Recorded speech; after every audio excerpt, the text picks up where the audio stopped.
Welcome back into the Chokehold Hour, except this time, a new and improved setup. This weekend, UFC 303 in Vegas, a card that would have held the greatest mixed martial artist of all time when factoring in popularity and all these things. And Conor McGregor. Conor pulls out due to a toe injury. How do you fix a card that loses Conor McGregor? You find maybe the next biggest star in the sport right now in Alex Pereira and slot him in that main event card slot. Then you go get Diego Lopez, Brian Ortega, co-main it. You got a better card than you originally had. So super excited for this weekend. Obviously, we're going to talk about Yuri and Alex. We're going to talk about Brian and Diego Lopez. But first things first, let's start off with Michael Venom Page and Ian Garry. MVP comes into this fight as the 14th ranked welterweight, whereas Ian Garry holds the number 7 next to his name. Interesting fight, because both of these men are strikers. Both of these men are technical strikers who like to pick their opponents apart,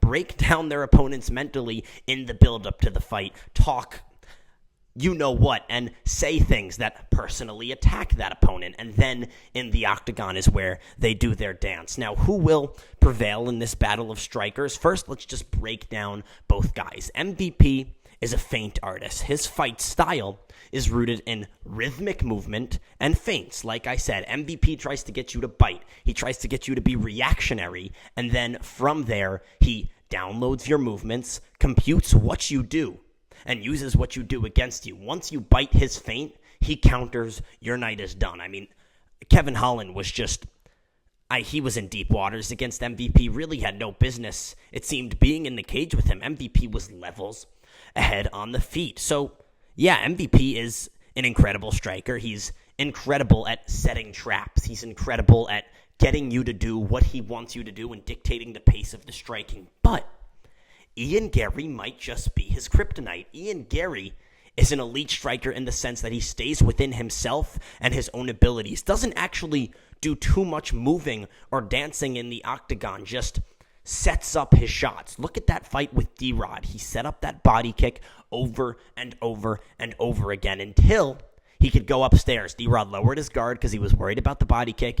Ian Garry goes upstairs and becomes the first man to knock out Daniel Rodriguez in the UFC, just like that. Ian Garry is an elite fighter. I think a lot of people want Michael Venom Page to win because he's more liked by the public, whereas Ian Garry, you look at his situation with his wife and everything and how he carries himself. I love Ian Garry. A lot of people do not. So that's why I think the public is leaning into MVP heavily for this fight. But in my eyes, Ian Garry is the clear victor, and I'd even go as far to say that Ian Garry will win by knockout. Ian Garry is not one to bite on feints. If you don't bite at MVP's feints, you beat MVP. Look at MVP versus Douglas Lima. MVP, his typical rhythmic movement was happening. He was L-stepping, doing all these things, and just bouncing back and forth, until eventually he lunged forward towards Douglas Lima in an attempt to close the distance. Lima did not react to any feints, didn't react to the movement, just stayed within himself, threw a leg kick,